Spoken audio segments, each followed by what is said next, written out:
Bom dia a todos. Vamos dar início à discussão da previsão climática sazonal para o trimestre setembro, outubro, novembro de 2022. Eu sou Marília, eu vou apresentar para vocês a parte sinótica e depois o Dr. Manuel Gam vai dar continuidade com o monitoramento das condições climáticas globais. Nós vamos apresentar o diagnóstico dos meses maio, junho e julho e, posteriormente, o prognóstico de setembro, outubro e novembro. Vamos iniciar com um resumo sinótico, do trimestre maio, junho e julho e os campos parciais depois de agosto, iniciando primeiramente com os destaques aí do mês de julho. Bom, durante o mês de julho, nós tivemos em grande parte do mês, a atuação de um sistema de alta pressão dominando aí o escoamento da troposfera média sobre grande parte do Brasil central, o que acabou impedindo o avanço dos sistemas transientes, Mas nós tivemos ao longo do mês algumas frentes frias que provocaram chuvas significativas, principalmente na sul, que é o que mostra aqui o destaque nesse slide que eu vou falar para vocês. E também nós tivemos a continuidade das chuvas volumosas no leste do Nordeste, que posteriormente também vou falar. Bom, no mês de julho, principalmente aí na primeira quinzena do mês, nós tivemos aí a passagem de duas frentes frias, que provocaram chuvas na região sul. E na segunda quinzena nós tivemos algumas áreas de instabilidade, provocando chuva aí, principalmente entre Santa Catarina e Paraná. Essas áreas de instabilidade devido aí principalmente ao escoamento de fluente em altos níveis, combinado também com os cavados de ondas curtas em níveis médios e o ramo estacionário de um sistema frontal, de um desses que estava presente aí na primeira quinzena do mês, provocando essas chuvas aí nos estados de Santa Catarina e do Paraná. E finalmente, um avanço rápido aí de uma frente fria que provocou chuva principalmente no centro-leste do Rio Grande do Sul, no litoral norte de São Paulo e no litoral do Rio de Janeiro, que aí teve também um declínio significativo das temperaturas na região sul, onde houve geadas amplas, e a temperatura também apresentou queda no sul do Mato Grosso do Sul, no leste de São Paulo e Rio de Janeiro, e no sul de Minas Gerais. Em decorrência dessas chuvas fortes, principalmente em Santa Catarina, a gente teve aí alagamentos, alguns deslizamentos de terra pontuais e saída da calha de alguns arroios e rios menores que levaram a inundações de alguns bairros de cidades no leste de Santa Catarina. Essa foto aí é da Civil de Criciúma, mostrando um deslizamento ocorrido na Serra do Rio do Rastro. E como destaque também para o mês de julho, a continuidade aí das chuvas volumosas no litoral do Nordeste, principalmente. Essas chuvas, devido principalmente aí ao fluxo perturbado do escoamento de leste, transportando umidade do oceano em direção ao continente através dos ventos alísios, e combinado também com o padrão de TSM, a temperatura da superfície do mar anomalamente mais quente, que seguiu favorecendo aí a ocorrência de chuvas volumosas desde Sergipe até o Rio Grande do Norte. Aqui é uma fonte aí da Defesa Civil, enumerando os desalojados e desabrigados em Alagoas, Rio Grande do Norte e Pernambuco. Tivemos aí quase 13 mil desalojados em Alagoas, com cerca de 2.274 pessoas desabrigadas. No Rio Grande do Norte, os desalojados passando de 900 pessoas e 172 desabrigados, e em Pernambuco, 906 desalojados e 193 desabrigados. Aqui algumas fotos de alagamentos provocados pelas chuvas na cidade do Recife e imagens aéreas aí da chuva no município de Pilar, em Alagoas. Então, como destaque no mês, seriam essas chuvas no leste do Nordeste e as chuvas na região sul do país. Neste slide aqui, nós vamos mostrar a precipitação nos meses de maio, junho e julho, separadamente, e para todo o trimestre. As figuras de cima mostram a precipitação observada, e as figuras de baixo as anomalias de precipitação, que nos indica quanto choveu a mais e a menos com relação à média. Bem, como sabemos, o padrão de Laninha, ele favorece a ocorrência de poucas chuvas, né, para a região sul. Mas desde o mês de março, que a gente até comentou na última reunião, a gente está percebendo uma mudança no padrão das chuvas sobre essa região. É o que pode ser observado também nos meses de maio, junho e julho. Mas vale ressaltar aí que agora no mês de julho, apesar de ter tido eventos pontuais de chuvas fortes em Santa Catarina e no sul do Paraná, os maiores volumes de chuva ficaram concentrados no centro-sul do Rio Grande do Sul, como pode ser observado aqui na figura de anomalias. Também associada ao padrão de La Niña, juntamente com a TSM mais quente do Atlântico Equatorial, a gente observa as chuvas acima da média na região norte e parte da região nordeste. Nas figuras de anomalia a gente percebe bem. E no leste do Nordeste observamos chuvas acima do normal nesses últimos 3 meses. Na maior parte do Brasil central, né, e leste do país, as chuvas ficaram abaixo da média, lembrando que essa é uma época seca na região. E assim nós tivemos um trimestre acima da média nos extremos do país. Aqui na anomalia dá para ver. Na faixa norte da região norte, leste do Nordeste e grande parte da região sul, atingindo também parte do sul e oeste do Mato Grosso do Sul e oeste do Mato Grosso, principalmente aqui no mês de junho. A gente observa que essas chuvas presentes no Mato Grosso do Sul e Mato Grosso.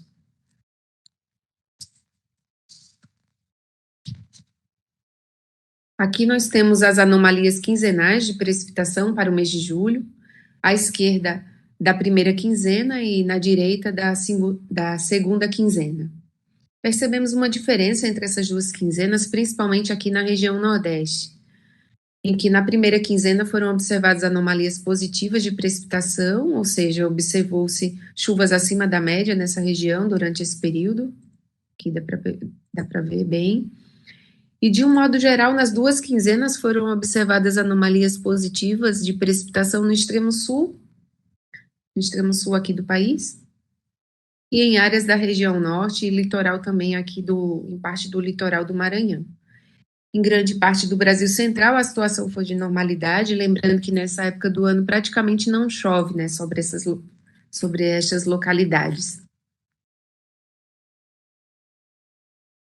Nesse slide, nós podemos observar à esquerda o número total de dias sem chuva, onde observa-se que nos extremos do nosso país tivemos menos dias sem chuva, ou seja, choveu mais dias nestas localidades, tanto aqui na região norte, no nordeste, e um pouco também no extremo sul aqui do Rio Grande do Sul.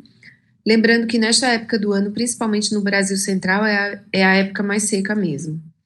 E à direita, nós podemos observar a anomalia do número total de dias sem chuvas, com anomalias negativas em parte do Nordeste, aqui, em parte do Nordeste e no sul do Rio Grande do Sul, que foram as localidades onde observou-se mais dias com chuva e também com maior volume de precipitação.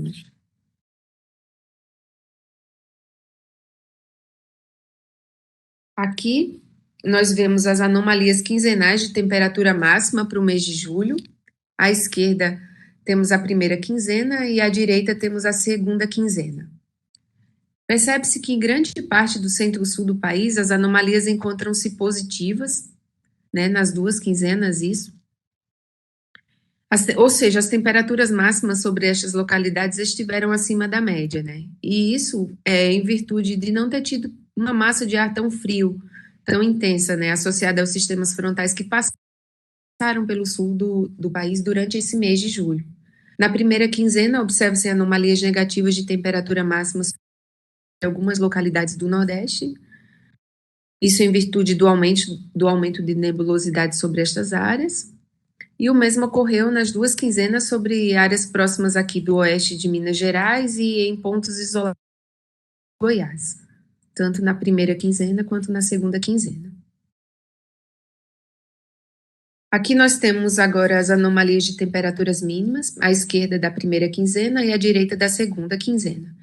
Percebemos semelhantes, né, nas duas quinzenas, com anomalias positivas de temperatura mínima em grande parte do Mato Grosso do Sul e do Mato Grosso e em grande parte da região norte. Isso também deve ser ao fato de não ter tido incursão de uma massa de ar frio mais intensa, né, associada à atuação de sistemas frontais durante esse mês. Aqui também em toda a região sul do país, essas anomalias aí positivas. E no final da segunda quinzena, nós tivemos um sistema frontal que avançou rapidamente pelo sul e sudeste, como mencionado anteriormente, que chegou a provocar um declínio significativo nas temperaturas sobre o sul, com ocorrência até de geadas, mas foi um único caso, então não acabou interferindo tanto aqui nas anomalias, né? Esses próximos slides agora são dos campos parciais do mês de agosto. Nesse primeiro slide aqui dos campos parciais, nós vemos a climatologia da precipitação e da precipitação entre os dias 1º e 21 de agosto. Então, percebe-se que os maiores volumes de precipitação entre esses dias estão localizados em grande parte aqui da região sul, principalmente entre Santa Catarina e o Paraná, no sul e oeste de São Paulo e em grande parte aqui do Mato Grosso do Sul. Observa-se também anomalias positivas de precipitação no sul do Mato Grosso e em pontos isolados do Nordeste e do Norte do país. Em grande parte aí do Brasil, essa época do Brasil Central praticamente não choveu, né, o que é esperado para essa época do ano, e como também pode ser observado no campo de climatologia. No centro-sul do país, as anomalias positivas de precipitação devem-se à atuação dos sistemas frontais que atuaram durante esse período, e que inclusive causaram alguns desastres em Santa Catarina, principalmente, né, nesse mês agora de agosto. Desses alagamentos e quedas de árvores, a gente teve um impacto significativo aí na vida selvagem, que vale ser mencionado, né, que foi a morte de aproximadamente 600 pinguins que foram encontrados aí nas praias catarinenses, devido à atuação de um ciclone extratropical aí na primeira quinzena do mês. Esse ciclone foi bem forte, ele causou tempestades bem intensas e ventos bastante fortes. Nesse slide agora nós vemos a climatologia da temperatura máxima e a anomalia da temperatura máxima entre os dias 1 e 21 de agosto. Observamos as anomalias negativas de temperatura máxima em grande parte do centro-sul do país, além de grande parte do Mato Grosso do Sul, Mato Grosso e sul aqui da região norte. Essas anomalias negativas estiveram associadas às passagens de frentes frias por essas localidades e à incursão de uma onda de frio pós-frontal, inclusive com ocorrência de geada ampla na região sul, né? E sobre pontos isolados da região nordeste, observa-se anomalias negativas, alguns pontos isolados aqui, de temperatura máxima devido ao aumento da nebulosidade. Em grande parte aqui da Bahia, as anomalias de temperatura máximas observadas foram positivas. Aqui nós temos os campos parciais de temperatura mínima, entre os dias 1 e 21 de agosto, a climatologia das temperaturas mínimas à esquerda e as anomalias de temperatura mínima à direita. Nós tivemos, então, anomalias negativas de temperatura mínima bem pontuais, né, no Rio Grande do Sul e em Santa Catarina, associada à incursão de ar frio após as passagens dos sistemas frontais, e também em pontos isolados aqui do Nordeste e área central do país. As anomalias positivas de temperatura mínima são observadas em grande parte aqui da região norte, onde foi observada aí pouca atividade convectiva nesse período.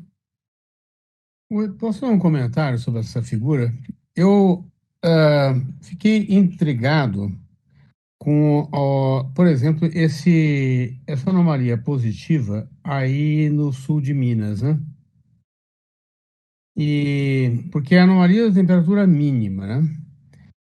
Ah, por que poderia ter acontecido, né, que deu essas anomalias tão altas, né?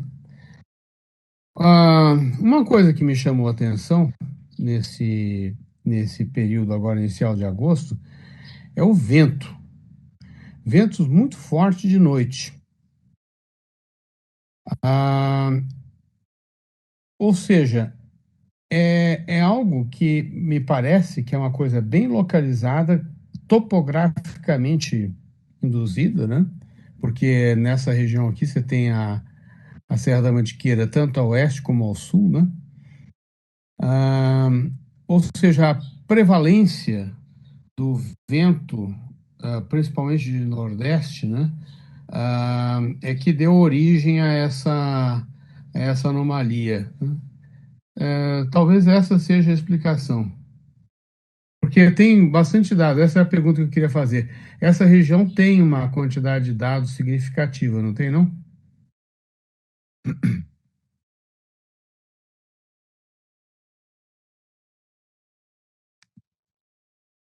Professor Pedro, eu agradeço a sua colaboração.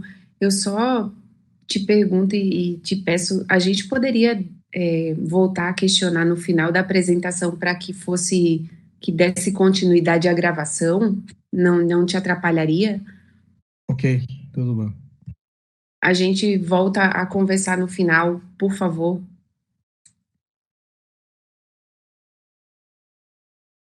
Bom, essa parte da parte sinótica era o que eu tinha para apresentar. Eu passarei a palavra agora para o Dr. Manuel Gan, que dará continuidade com a apresentação. Eu vou parar aqui o compartilhamento e o Dr. Manuel Gan vai continuar. Obrigado, Marília. Então, deixa eu compartilhar.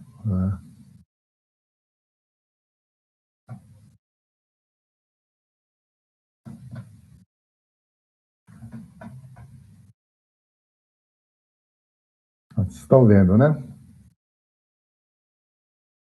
Sim. Bom, então, vamos agora, né, mostrar as condições da grande escala, né? É importante a gente acompanhar essas condições porque elas influenciam bastante nas condições do tempo que acontece no dia a dia aqui na nossa região. Então, isso aqui é importante muitas vezes para a gente entender o porquê dessas anomalias que são observadas nesses campos que a Marília mostrou. Bom, então, primeiro vamos mostrar a precipitação mensal para este ano aqui em alguns setores do Brasil. Então, o primeiro, esse setorzinho aqui na Amazônia, né? E a gente acompanha na figura aqui a média em linhas pretas, né? E em vermelho a precipitação registrada esse ano. Então, nós podemos notar que aqui na Amazônia nós tivemos anomalias acima, ou precipitação acima da normal, apenas no mês de fevereiro e no mês de março, tá? Em torno da normal em janeiro e também em junho, um pouquinho abaixo, mas próximo da normal.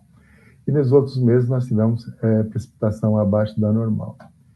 Nessa parte do setor leste do Nordeste, a gente vê uma alternância em termos de precipitação acima ou abaixo da média, sendo que nós tivemos precipitação abaixo da média em fevereiro e em abril, e nós tivemos precipitação acima da média em março, maio, junho e julho.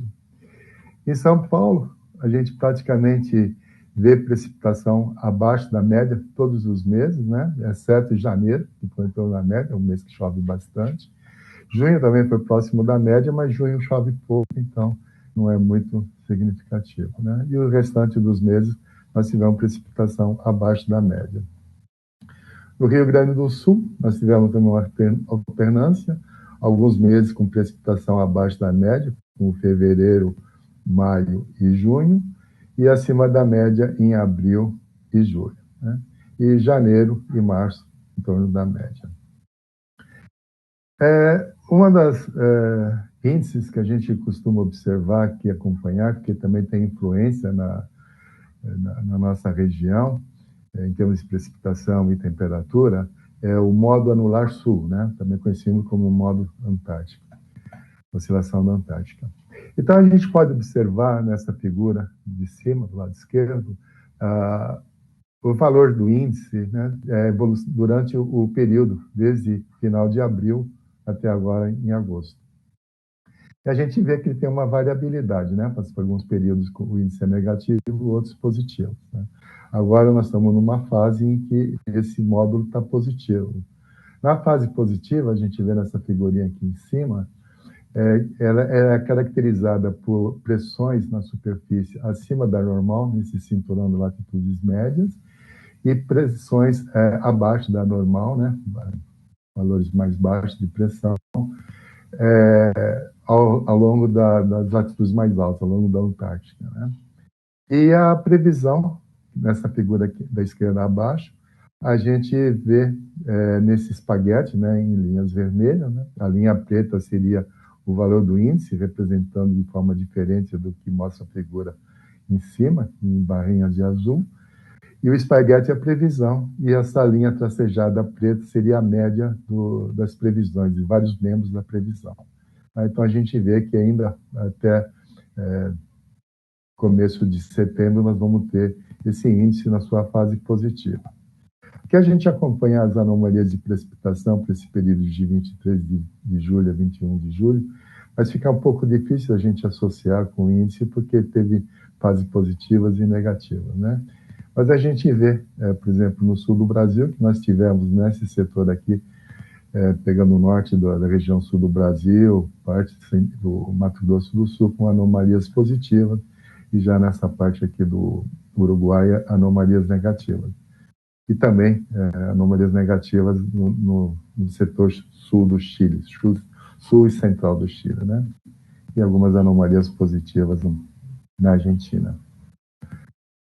A outra oscilação que é importante, que afeta aqui, principalmente, ela atua no verão, como tem precipitação, ela tem um papel mais importante, que é a oscilação Madden-Julian, né? Essa aqui é uma oscilação que a gente também é conhecida como oscilação intrasazonal, e que ela tem, né, uma oscilação de 30 a 60 dias.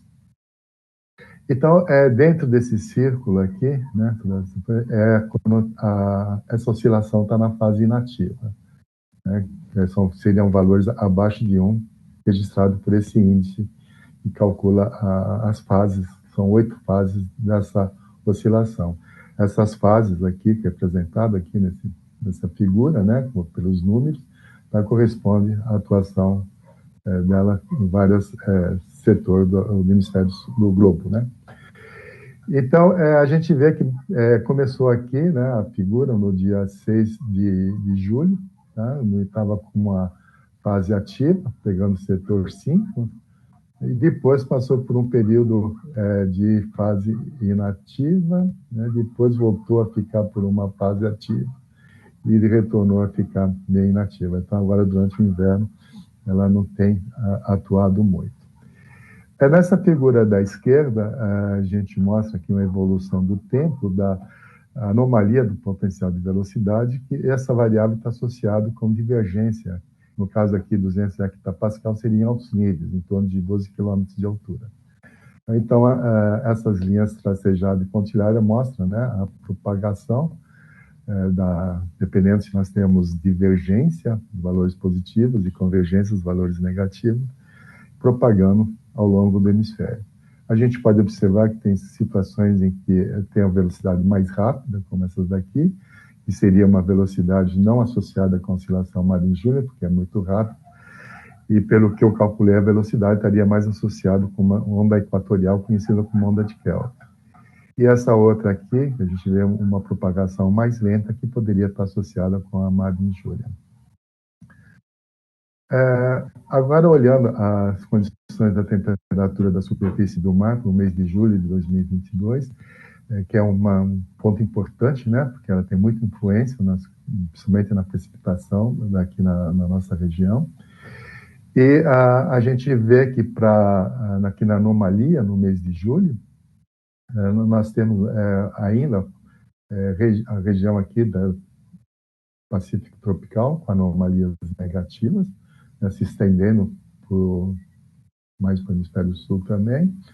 Nesse outro setor aqui, que pega essa parte do Pacífico, né, desde indo lá da Indonésia, chegando aqui próximo da América do Sul, nós temos anomalias positivas. Nessa região, normalmente a gente vê uma banda de nebulosidade nas imagens de satélites, que ela é conhecida como a zona de convergência do Pacífico Sul, né? Essa banda de nebulosidade a gente consegue acompanhar durante o ano inteiro. É muito parecido com a zona de convergência do Atlântico Sul, que nós temos assim, as Árticas, mas as Árticas ela se configura mais no verão. Isso aqui é diferente do que a gente tem o ano todo. Então, aqui tem essas anomalias positivas nessa região que configura-se essa banda de nebulosidade. Nessa figura de baixo aqui mostra a diferença entre o mês de julho e o mês de junho. Isso aqui é importante para a gente ver, né, as regiões em que o oceano pode estar aquecendo ou esfriando. Então, a gente nota que nesse setor leste do Pacífico tropical, né, as temperaturas estão mais quentes do que estavam em junho, já no Pacífico Oeste estão mais frias, né? Que no Pacífico Norte também a gente conta toda essa região houve um aquecimento das águas, né? E se a gente olhar já nas anomalias, já tinha anomalias positivas no mês de julho, né? Mostrando esse reflexo, né, desse aquecimento aqui. Outra região importante que também a gente tem que acompanhar é o Índico, né? Que mostra aqui um padrão de anomalias positivas no setor leste e anomalias negativas no setor oeste. Isso está associado com o dipolo do Oceano Índico, e ele pode contribuir com a precipitação de temperatura aqui na nossa região, porque cria padrões de onda que influenciam na penetração dos sistemas pontais ou outros sistemas baroclínicos, outros transientes. Então, isso daqui, né, que a gente vê em termos de anomalia, reflete também aqui na diferença, né, de um mês para o outro, reflete na anomalia no mês de julho, né, que a gente mostra esse dipolo aqui. Já no Atlântico, ele continua ainda nessa parte tropical, com anomalias positivas, e aparece um setorzinho agora com algumas anomalias negativas, né. Nessa parte mais ao sul do Atlântico, a gente observa anomalias positivas. Já no Atlântico Norte, nós vemos setores com anomalias positivas, outros negativas e positivas, mas setor mais ao norte, né? Esse campo aqui mostra a anomalia do campo de vento, né, que são essas linhas com flechinhas, em 850 hectopascal, em torno mais ou menos de 1,5 km de altura, e a temperatura da superfície do mar em cores, né? Então, a gente vê, né, como a gente viu na figura anterior, todo esse setor aqui com anomalias negativas, né, no mês de julho, essa outra faixa aqui com anomalias positivas. Então, vamos me deter agora mais no campo de vento, né? A gente observa nessa região aqui do Pacífico tropical anomalias de vento de leste, mostrando que os ventos alísios estão mais intensos que o normal nessa região. Aí isso contribui para que a gente tenha anomalias negativas da temperatura da superfície do mar. Eu destaquei aqui, né, uma região que a gente vê uma certa divergência, né, do vento, que uma parte está vindo para oeste, outra parte aqui está indo para sudeste, né, e outra parte indo aqui para leste, aqui para oeste. Então tem uma certa divergência, né, do vento. Outro ponto também interessante aqui é o escoamento aqui no Brasil, esse característico, né, que a gente vê muitas vezes de noroeste para sudeste, e que trouxe, né, mais calor e umidade para a região sul do Brasil. Outra coisa que eu destaquei aqui em linha vermelha é um padrão de onda que a gente vê na atmosfera, né? Às vezes a gente vê esse padrão bem definido. Então, aqui a gente vê, né, uma anomalia ciclônica, que é anticiclônica, ciclônica, e a gente vai alternando aqui. No caso aqui da América do Sul, a gente vê uma anomalia ciclônica na Argentina e anticiclônica no Atlântico, né? Isso contribuindo para que a gente tenha ventos, né, de leste para oeste, não tão frios aqui no sul do Brasil. Isso pode ser, explicar mais ou menos por que as anomalias de temperaturas foram positivas aqui, como a Marília mostrou. Eu coloquei aqui dado do mês passado, porque é interessante que esse padrão de onda aqui, né, ele teve um comportamento diferente, né? Ele estava com essa inclinação, que hoje agora a gente não está vendo, ele é uma inclinação aqui até um pouco oposta, e depois ficou mais zonal. Ele estando aqui mais zonal também contribui para que as frentes ela tenham propagado mais zonalmente, né? Outro fator importante que eu gostaria de destacar aqui é essa circulação, que no mês de junho nós tínhamos anomalias ciclônica do vento, e isso pode ter contribuído para que tenha tido temperaturas mais frias aqui no sul do Brasil, como foi mostrado, né, no mês passado, que nós tivemos anomalias negativas da temperatura no sul do Brasil. Né? Então, isso aqui contribuiu, né, a gente está vendo vento mais de sul. Diferente desse mês agora, que a gente tem um padrão, né, de permanência de vento vindo mais de norte no sul do Brasil, o que ia justificar aquelas temperaturas acima da média no mês de julho. Tá? Isso também pela forma como está esse trem de onda, em que fez com que as frentes se deslocassem mais para o oceano e penetrassem menos para o interior do continente. Né? Outro ponto importante também que eu queria destacar é a diferença entre os ventos aqui, que são de anomalias de oeste, né? Mas que elas estão configuradas mais nessa parte próxima à América do Sul, né? Mostrando nessa região que nós temos anomalias positivas da TSM. Já comparando com o mês passado, a gente observa que essa configuração se estendia mais até a África. Isso contribuía para que a gente tivesse mais anomalias positivas da TSM, se estendendo mais ao longo do Atlântico tropical. Em termos de anomalia de precipitação, numa escala global, a gente nota que na região da zona de convergência intertropical do Atlântico, a gente vê anomalias positivas, né? Houve precipitação acima da média, em praticamente boa parte do Atlântico. Né? Já na costa da África, nós tivemos algumas anomalias positivas. Associado com a zona de convergência do Pacífico Sul, a gente vê, né, anomalias negativas de precipitação, e faz sentido, né, porque nós tínhamos anomalias negativas de temperatura da superfície do mar, isso inibe a convecção nessa região. E no setor mais oeste, nós tivemos anomalias positivas de precipitação. Já nessa região, que eu falei para vocês, que nós tínhamos anomalias positivas da temperatura da superfície do mar, a gente observou anomalias negativas de precipitação. Focando mais aqui na América do Sul, a gente vê no norte da América do Sul, né, a região da Venezuela aqui, que normalmente nessa época é a época da estação chuvosa, né, nessa região, e nós tivemos anomalias abaixo da média. No Nordeste, né, pegando anomalias positivas, como a Marília mostrou, né? Então, vamos passar agora para esta figura, que mostra anomalias do campo de vento em 200 hectopascal e também as anomalias de radiação onda longa. Né? Então, aqui a gente vê a radiação onda longa, né, quando ela é positiva, né, mostra que é precipitação abaixo da média. Então, essa variável está associada com precipitação. Então, quando ela tem anomalias positivas, é precipitação abaixo da média, e anomalias negativas, precipitação acima da média. Então, como é mais ou menos associado com precipitação, eu não vou me deter em explicar esse campo. Mas eu vou acompanhar melhor o campo do vento em 200. É interessante porque quando a gente olha aqui, nós vemos anomalias de oeste. E em 850, como nós vimos aqui, nós tínhamos anomalias de leste, com essa divergência ou difluência do campo do vento.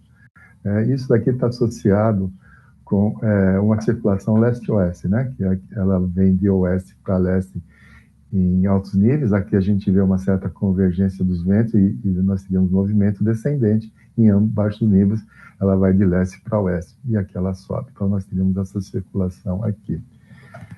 No Atlântico, a gente vê coisas semelhantes também, a gente vê anomalias de oeste, né, que seria de noroeste, né, e em baixos níveis nós temos anomalias, né, de sudoeste para nordeste. Então, também a gente teria uma circulação leste e oeste aqui, né? É interessante. Opa, desculpa. Também a gente pode observar aqui anomalias nas latitudes médias, né? Aqui nós tivemos anomalias positivas, esses dois centros aqui, né? Uma coisa assim que difere também do mês passado, eu não vou mostrar aqui do mês passado, mas no mês passado nós tínhamos vários centros de anomalia ciclônica. Na realidade eram 3 centros de anomalia ciclônica no hemisfério norte e no hemisfério sul, próximo à linha do Equador. Nesse daqui a gente observa essa anomalia ciclônica aqui um pouco mais afastada. E a mesma coisa, a gente observa essa anomalia ciclônica aqui no hemisfério norte. Aqui na América do Sul também a gente vê uma anomalia anticiclônica em altos níveis, né? E ciclônica em baixos níveis. Nesse caso aqui é o campo do vento em 850 hectopascal, que nós discutimos, e a anomalia da pressão a nível do mar, tá, em cores. E a gente vê que tem um padrão muito em fase, né? No caso aqui em verde, né, são anomalias positivas associadas com uma circulação anticiclônica mais intensa, né? Em vermelho aqui seria uma circulação ciclônica, né? Opressão abaixo da média que está associado com circulações ciclônicas do vento. Então a gente vê que também que esse campo, né, ele é muito parecido com o de 200, né? Praticamente na mesma posição, os centros de anomalias se localizam, mostrando o que a gente chama em meteorologia uma estrutura barotrópica, né?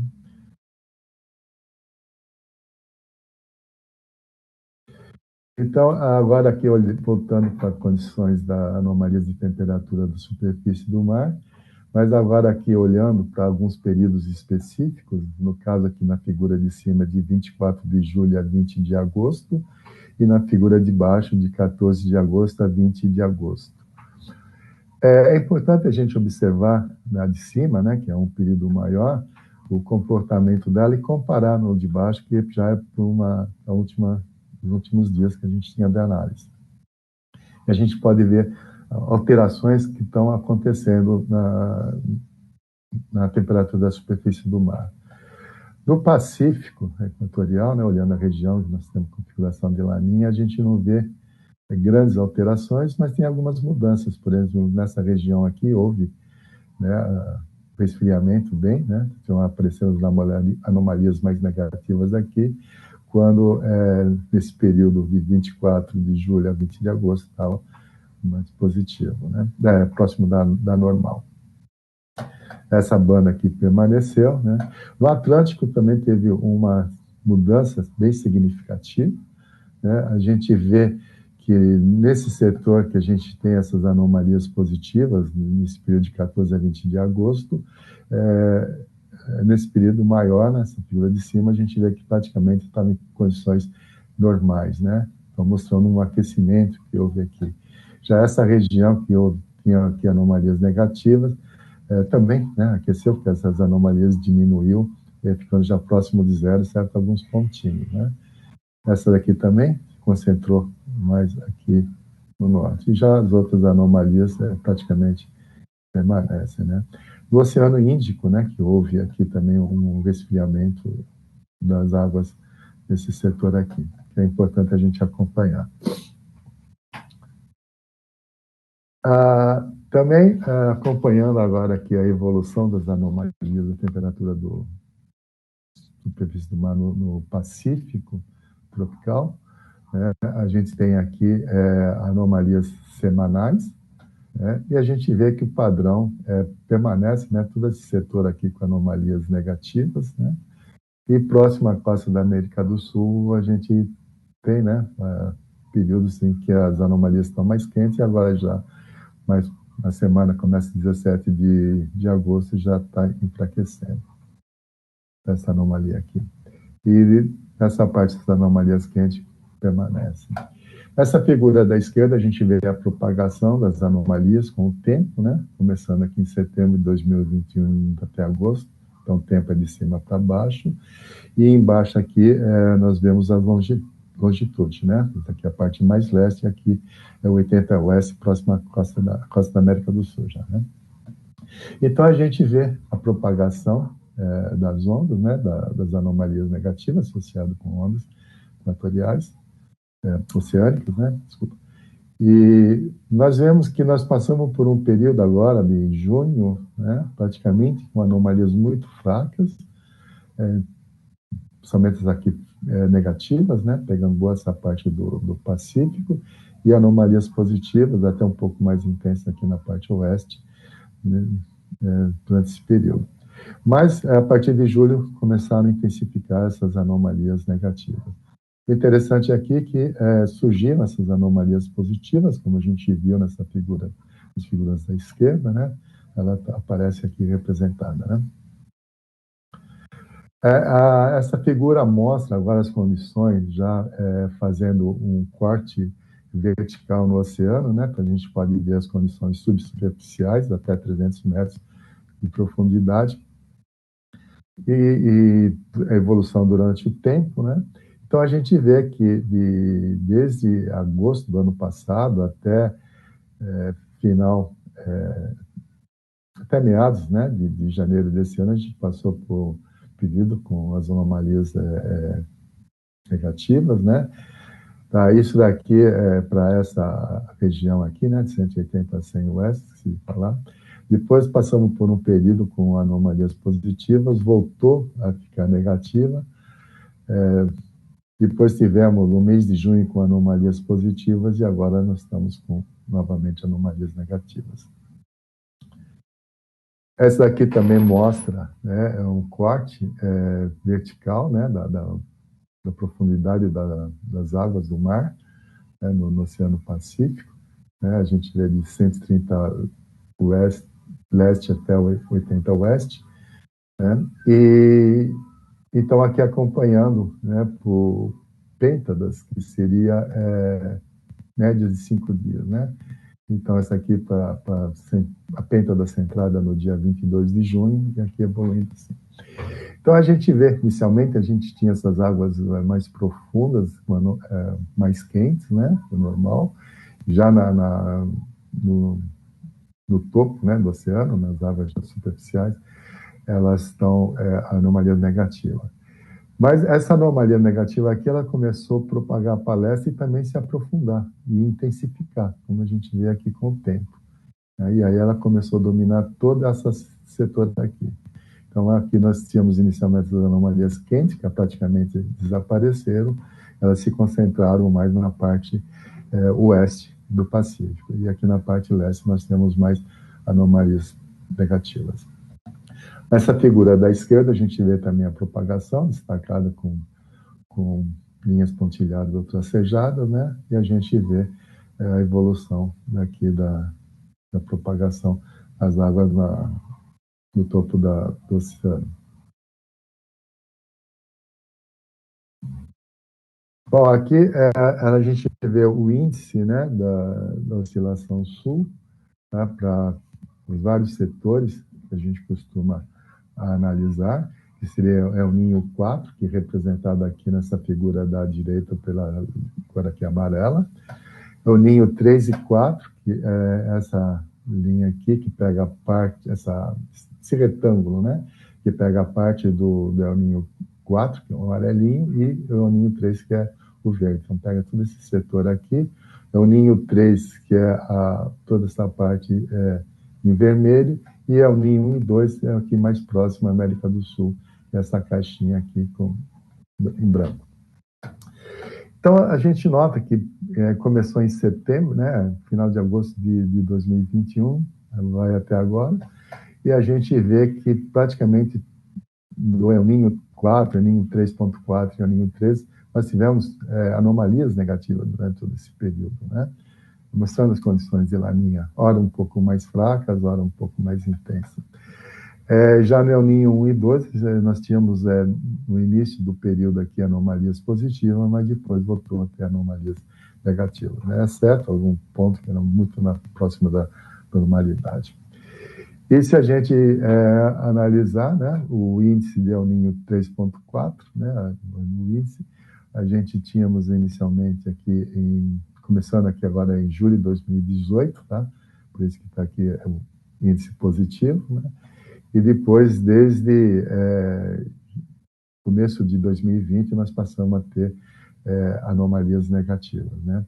Hoje nós estamos com o valor desse índice aí menos 0,86.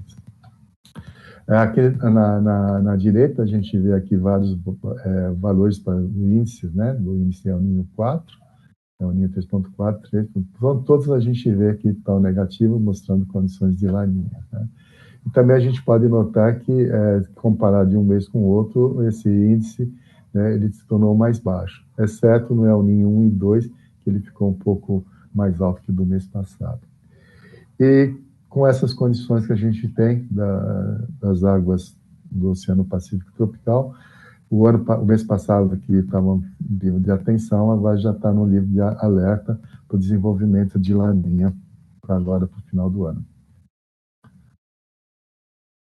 Agora, olhando aqui as condições no Atlântico, né, que seriam as anomalias de temperatura da superfície do mar para esse período de 7 a 13 de agosto, né, a gente vê essas anomalias negativas mais próximo da costa da África e essas aqui positivas. Já sobre aqui na região nordeste, praticamente, nós temos uma neutralidade e as condições de anomalias positivas estão concentradas mais pegando essa parte aqui da América do Sul. Uma parte que destaca bem essas anomalias positivas, né, próximo da África do Sul, né, bem interessante, e a mesma coisa aqui nesse Oceano Atlântico mais ao sul, né. Então, se nós focarmos aqui em termos os índices do dipolo do Atlântico e o índice do Atlântico, a gente vê que a gente está agora numa fase positiva. Isso aqui a TSM, as anomalias do TSM para o mês de julho de 2022, e aqui a diferença de julho deste ano com do ano passado, né? Então, a gente vai olhando aqui a caixinha, esses dois retângulos maiores, né, com torno preto, né, para a gente avaliar o índice do Atlântico, do dipolo, desculpa, e o vermelhinho para a gente analisar o índice do Atlântico, tá? Então, o índice do Atlântico a gente vê que ele está negativo e o do dipolo está positivo, né? Como a gente pode ver nessa figura esquerda, na parte de baixo, e que vem a evolução. Aqui lá de cima seria do dipolo, né? E no de baixo o índice do Atlântico, né? Ele estava positivo, ficou negativo. O dipolo tem tido uma alternância. A zona de convergência intertropical, né? Ela é destacada aqui, né, para 3 meses. A linha preta mostra a posição climatológica, aqui no caso dessa figura à esquerda, no lado superior, para o mês de junho, essa da direita para o mês de julho e a central para o mês de agosto. Então, a gente vê que no mês de junho, desculpa, na parte mais a leste, próxima à África, a ITCZ, o AZCIT, né, zona de convergência intertropical, ela estava posicionada ao sul da posição climatológica, já mais próximo da América do Sul, posicionou-se mais ao norte da posição normal. Em julho, praticamente a gente vê tanto aqui mais a parte oeste quanto na parte leste, ela posicionada mais ao sul da posição normal. Em agosto, nós tivemos alguns períodos um pouco mais ao sul e alguns outros períodos um pouco mais ao norte, que é a posição normal. Então, vamos ver aqui as previsões do fenômeno de El Niño, né, oscilação sul, de vários modelos de centros meteorológicos, né? Então, essa primeira figura do lado esquerdo superior, a gente vê as previsões do Centro Europeu, tá? Então, esses espaguetes aqui, né, mostram os vários membros da previsão, né? O modelo climático, ele roda, no caso aqui, para identificar o fenômeno de El Niño, da temperatura da superfície do mar, ele é rodado várias vezes, com condições iniciais um pouco diferentes, e com isso a gente tem resultados diferentes. Mas, em média, né, dá uma previsão um pouco melhor do que se a gente fizesse só uma única previsão. Então, aqui a gente pode ver que, nesse caso aqui, que é do Centro Europeu, a gente vê que ele continua tendo anomalias negativas, mas de uma forma geral, dando assim, uma condições de uma laninha fraca, próximo da normalidade, exceto alguns membros, né, que está dando uma laninha um pouco mais intensa.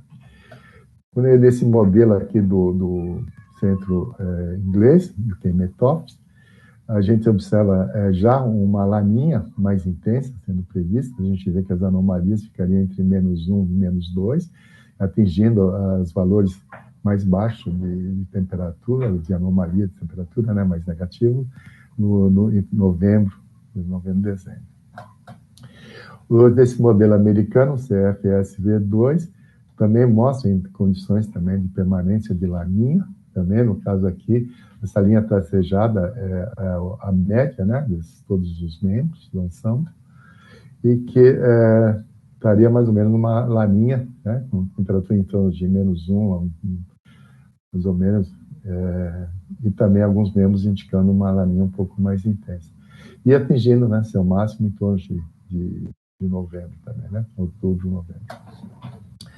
O modelo australiano, né, também, né, indicando laninha, mas já numa situação de uma linha não muito intensa e até com algumas condições de normalidade. Alguns membros mostrando alguma situação um pouco mais intensa, mas a média, que seria essa linha verde aqui, está mostrando uma laninha fraca. Um dos vários modelos do IRI, né, também tem alguns indicando, né, permanência de laninha, atingindo as temperaturas mais baixas, as anomalias mais baixas, né, mais negativas, nesse trimestre, outubro, novembro e dezembro. Alguns membros já indicando até mudança de sinal, né, mas a maioria deles a gente pode ver que continua permanecendo, tendo uma laninha, e em geral, uma laninha não muito intensa. E o japonês é pequeno, mais ou menos isso, né? A gente vê também condições de laninha, né, também não muito intensa. Já nessa outra previsão aqui, né, que dá essa probabilidade de você manter as condições de laninha ou ter mudança para uma fase neutra ou de El Niño. Tá, as barrinhas azul seria aqui as probabilidades da gente ter laninha, as barrinhas vermelhas El Niño e as pretas neutro. Então a gente vê que ainda a probabilidade de nós termos laninha ainda fica acima de 50% até o trimestre de dezembro, janeiro e fevereiro, o verão aqui do hemisfério sul. Tá? E depois, já no próximo trimestre, já indicando que a gente teria já tanto, a mesma porcentagem entre ter laninha e condições neutras, né? Para esse trimestre que nós estamos fazendo previsão, a porcentagem é de 80% para que a gente tenha laninha, 20% para condições neutras e nenhuma chance de ter El Niño, né? Quando a gente já passa por as condições já previsões do meados de agosto, aqui também já tem interferência humana, já por isso que às vezes tem mudanças significativas. Foi reduzido um pouco, né, a probabilidade de ter laninha, né, de 3% menos, para 77%, e aumentou esses 3% aumentou nas condições neutras. Mas ainda a gente persiste condições de a gente permanecer laninha, né? Então tudo indica que nós teremos ainda a laninha até o final do ano. Bom, então vamos ver as previsões climáticas sazonal para o Brasil, nesse trimestre agora de setembro, outubro, novembro. Em primeiro lugar, como é de costume, né, a gente faz a avaliação do trimestre anterior para ver como que a gente acertou ou errou as previsões. Bom, nessa figura aqui mais à esquerda, né, mostra a correlação, né, das previsões dos três modelos, do CPTEC, do INMET e da FUNSEMI, né, com o observado. Tá? Na realidade, essa correlação mostra onde o modelo tem destreza, né, mais destreza ou menos destreza, ou regiões que não têm destreza, como é o caso aqui, essa parte branca, que pega boa parte uma parte da região sudeste, boa parte da Bahia e parte do centro-oeste, né? E o resto do país a gente tem correlações, da Vama um pouco mais baixas, outras mais altas, né? Aqui foi a previsão que foi feita, né, dos três modelos, né, mostrando anomalias positivas aqui mais no norte do Brasil, né, pela essa faixa norte do Brasil, e também aqui nessa faixa aqui mais central, pegando, né, desde essa parte do Nordeste, indo até essa parte centro-oeste, pegando parte do Pará também, e anomalias positivas mais pegando o sul do Brasil, São Paulo, parte da região sudeste, né, e uma parte aqui, Mato Grosso do Sul e também um pouquinho aqui no sudeste da Amazônia. Fazendo a comparação, né, esse aqui é o observado, né, em azul mostra as regiões que nós temos precipitações acima da média, e em vermelho aqui precipitações abaixo da média. Comparando, a gente vê que essa parte do nosso setor que nós tivemos previsões acima da média, parte dessa região também teve precipitação acima da média, mas algum setor como esse daqui, a gente estava prevendo precipitação acima da média, acabou tendo precipitação abaixo da média. No sul do Brasil é um problema que a gente está tendo já há vários meses, a gente está dando precipitação abaixo da média, e tem dado em algum setor do sul do Brasil precipitação acima da média, como a gente pode ver aqui nesse setor, né?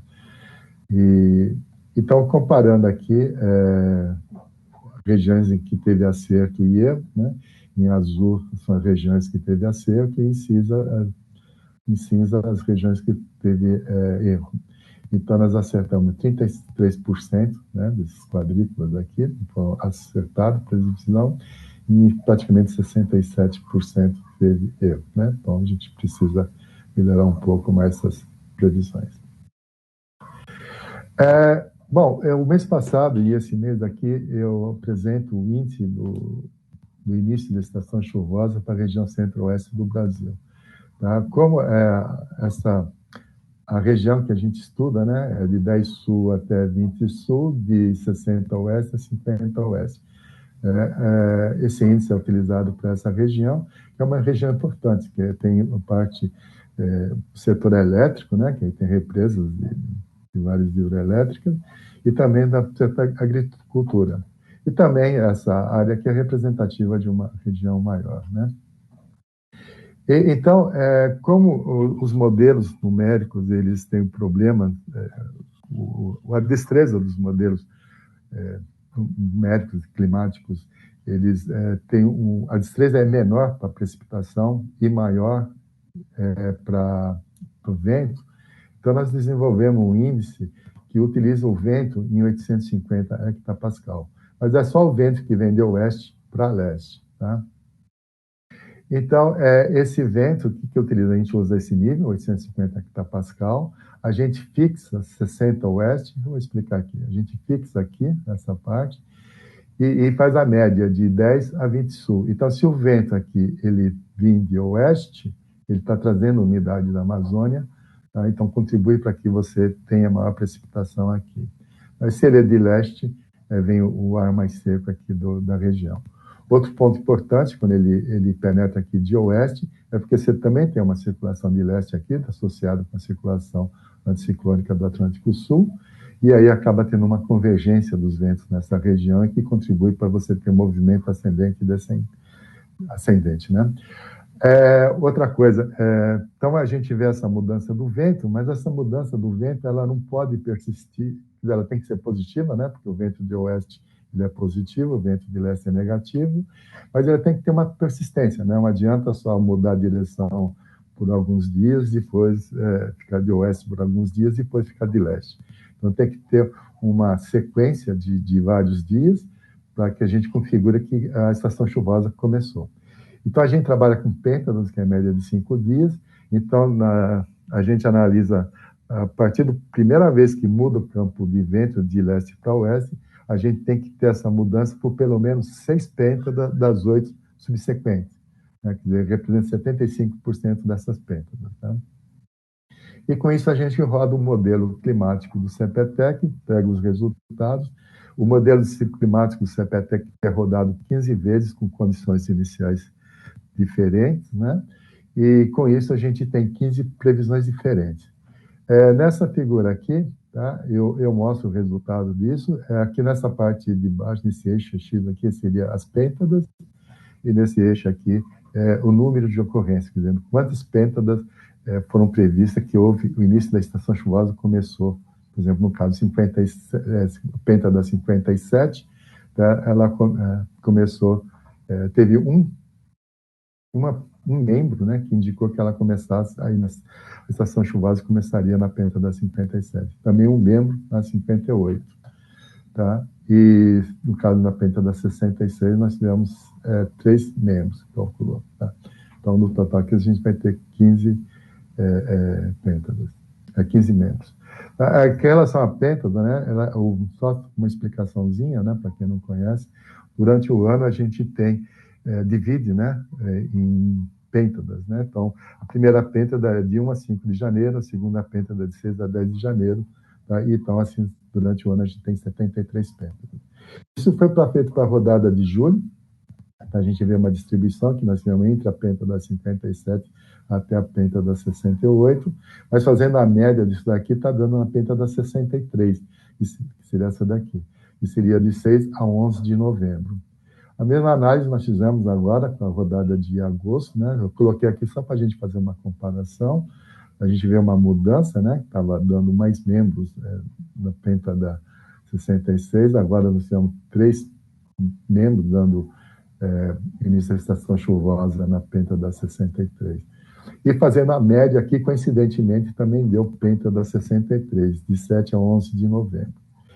Uma coisa que é importante destacar é que, normalmente, os modelos têm erros, né? E também eles podem adiantar ou atrasar o início da estação chuvosa.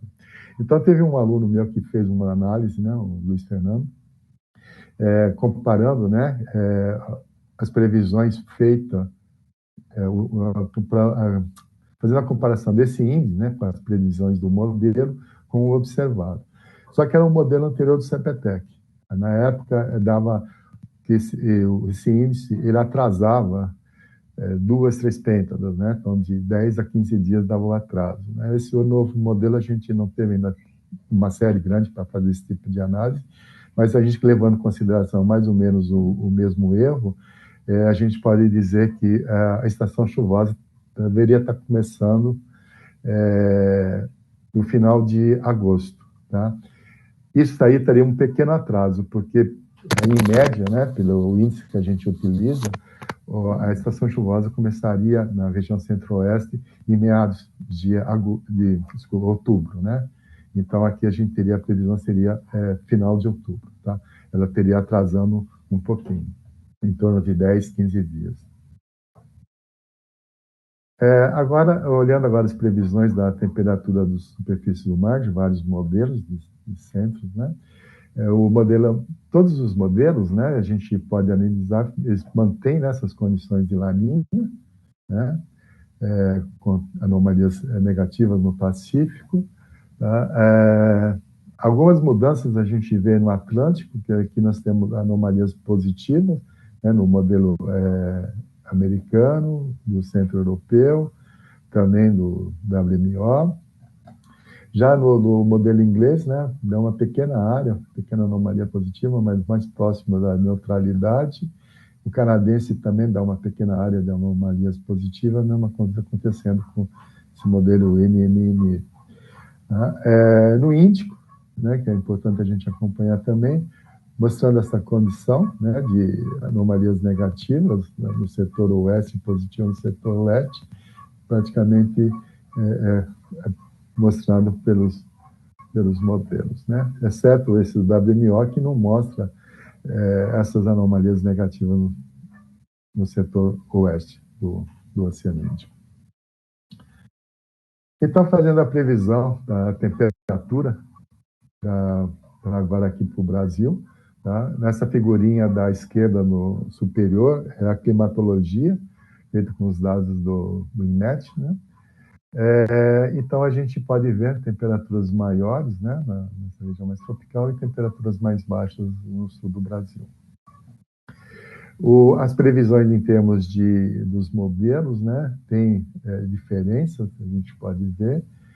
Do modelo inglês aqui, a gente vê que nós temos anomalias negativas nessa parte mais da região norte, porque boa parte da região norte do Brasil, em torno da normalidade, né? Mais nesse setor aqui central, vamos dizer, do Brasil, e anomalias negativas pegando parte da Bahia, sudeste do Brasil, uma parte do centro-oeste e do sul do Brasil. Já o canadense, né, mostra algumas regiões com anomalias negativas, está pegando aqui a parte do Nordeste, essa outra aqui na parte oeste da Amazônia, né, e norte da Amazônia, e também anomalias negativas no sul do Brasil, principalmente entre Santa Catarina e Rio Grande do Sul. E esse setor aqui, pegando parte centro-oeste, um pouco do sudeste, anomalias positivas. O modelo americano, mostrando praticamente todo o Brasil com anomalias positivas, exceto nessa parte aqui da região norte e essa parte da região sul do Brasil e aqui ao longo dessa costa. Já do centro europeu, mostrando boa parte do Brasil com condições próximas da normalidade, exceto aqui um mais quente nesse litoral norte, né, do Brasil, e anomalias mais frias aqui nessa parte aqui, pegando parte do sudeste do Brasil. Esse modelo americano já mostra só anomalias negativas nessa parte oeste da região norte do Brasil e anomalias positivas nesse setor aqui, né, pegando a parte do região centro-oeste e sudeste. O WMO mostrando só aqui um pouquinho de anomalias positivas, né, nessa parte da região centro-oeste e no extremo sul do Brasil. O INMET mostra uma condições parecida com esse modelo, né, principalmente esse daqui, o canadense, parte aqui, né, que a gente vê positivo, né, nessa região, e essa outra parte aqui também com anomalias positivas, né, pegando parte da região norte, nordeste e centro-oeste. O CPTEC já pega anomalias positivas nessa parte mais oeste da região norte do Brasil, esse setor da região nordeste e esse outro setor aqui. O IRIA dá umas anomalias positivas, né, em alguns setores. A FUNSEMI, né, ela tem uma previsão que tem anomalias negativas nessa parte mais ao norte da América do Sul, nessa parte aqui do Nordeste, pegando um pouco do Pará, né, anomalias positivas, e também nesse outro setor, centro-oeste e sudeste do Brasil, com anomalias positivas. Quando ele faz a composição com o modelo NNME, né, ele estende essa área de anomalias positivas, pegando boa parte do Brasil, exceto alguns pontos aqui na Amazônia e parte do sul do Brasil. Então, agora, analisando, né, os três modelos, para a gente fazer a previsão do conjunto dos três modelos, do CPTEC, do INMET e da FUNSEMI, né, aqui a gente mostra nas figuras de cima a correlação de cada modelo, tá? Fazendo uma análise visual, assim, a gente vê que o do INMET tem maior correlação em praticamente todo o Brasil, né, exceto aqui nesse setorzinho daqui branco, né, muito pequeno.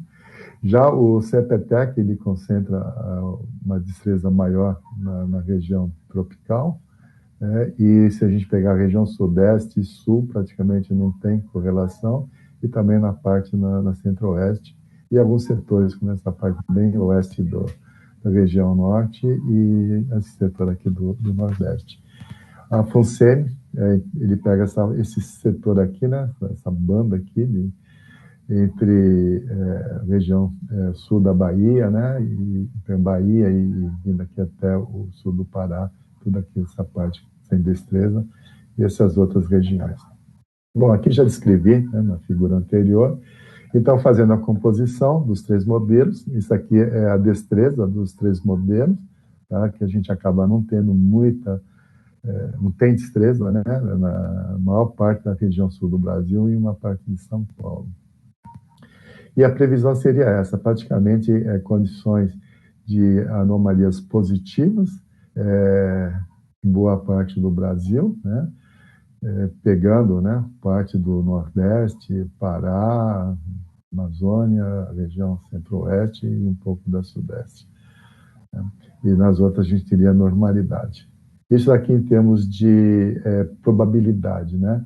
Então, nas regiões onde que vermelho, né, a probabilidade é maior, né, olhando a barrinha, em amarela a probabilidade é menor.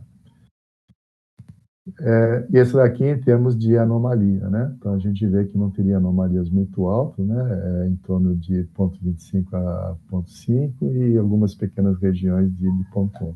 Então, nós teríamos nessa faixa aqui, mais central, né, do Brasil, e também na parte oeste da região norte do Brasil. Nós teríamos temperaturas acima da média, mas ligeiramente acima da média, né? Com relação à precipitação, tá, aqui novamente, né, é a climatologia do INMET. Vendo aqui que nós temos precipitações maiores nessa região aqui alongada, né, que vai desde aqui o noroeste do Brasil, né, até se estendendo para o sudeste.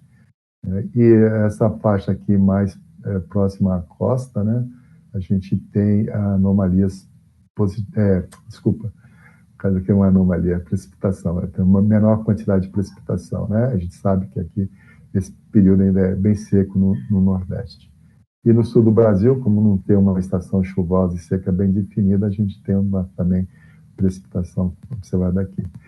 Essa configuração aqui já começa a indicar, né, a propagação da convecção, que durante os períodos de inverno ela se concentra mais no noroeste da América do Sul, quando é a estação chuvosa ali, e depois, a partir de setembro, ela começa a propagar para sudeste. Desculpa. Então, aqui a gente já vê a propagação da convecção. Isso aqui climatologicamente, né? Até alguns modelos que mostram, né, essa banda de precipitação, né, como o inglês, né, que a gente mostra aqui nessa região, esse centro-americano também.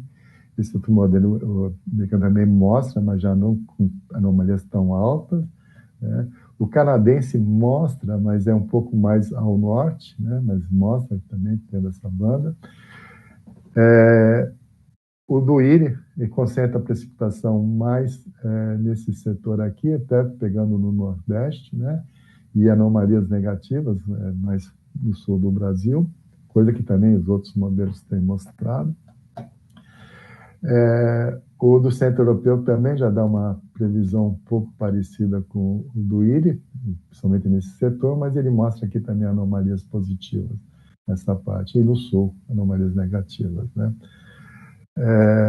Então, o modelo americano já falamos, né? Isso aqui também, o WMO mostrando também essa banda e precipitações negativas, anomalias negativas no sul do Brasil. A mesma coisa mostrando o INMET, o Aerobrisa, o CPTEC também, mas estendendo, né, também mais para o norte, né, assim como o INMET também estendeu.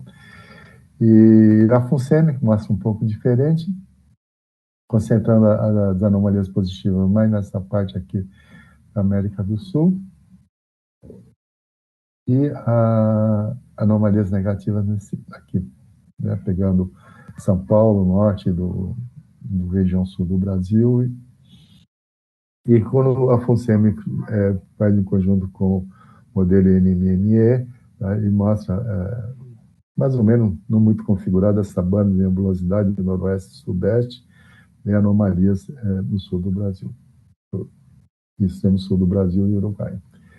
Então, fazendo com os três modelos, né, aqui é a correlação, né, dos três modelos. É interessante que no do CPTEC tem umas correlações negativas, mostrando que se indica que vai ter precipitação acima da média aqui, na realidade vai acontecer o oposto, né?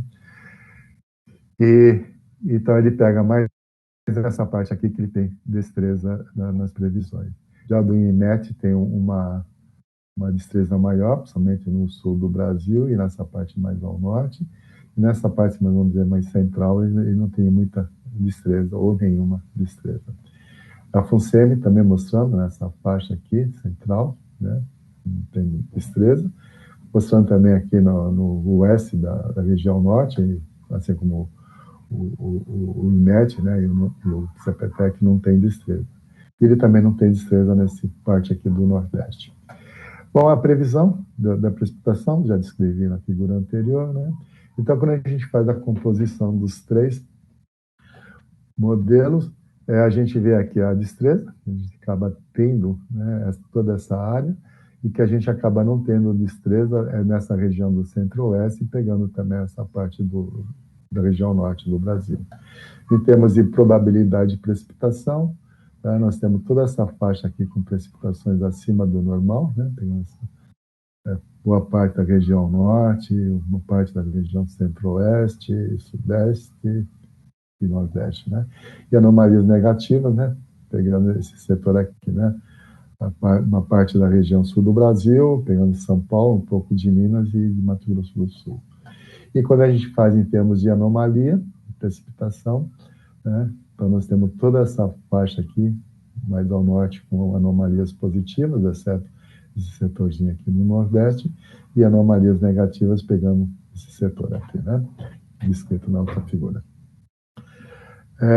Então, basicamente, então, a gente tem essa faixa com anomalias positivas de precipitação. A região centro-oeste, pegando principalmente Mato Grosso do Sul, parte de Mato Grosso, Goiás, a gente ainda teria ou em torno da normalidade ou precipitação abaixo da normal nesse trimestre. E no sul do Brasil, precipitações abaixo. Lembrando, né, que as últimas previsões têm dado, os modelos têm dado previsão de precipitação abaixo do normal e muitas vezes tem ocorrido precipitação acima do normal. Então, existe, acho, a meu ver, uma probabilidade de nós termos alguma precipitação acima da normal na região sul do Brasil. Outro ponto importante a destacar, né, que é essa estação do ano, é setembro, outubro, novembro, é primavera, e que onde é muito importante para a gente ver o início da estação chuvosa, começar a acompanhar como que vai evoluindo as chuvas nessa região centro-oeste do Brasil. Ok? Então, para encerrar, tá? Nós temos então aqui a figura em termos de probabilidade intercertista para a temperatura, da figura da esquerda, e da direita da precipitação. Tá? Então, essa aqui nós já descrevemos antes. Tá? Então, quero agradecer a todos, tá? E até o mês que vem. Obrigado.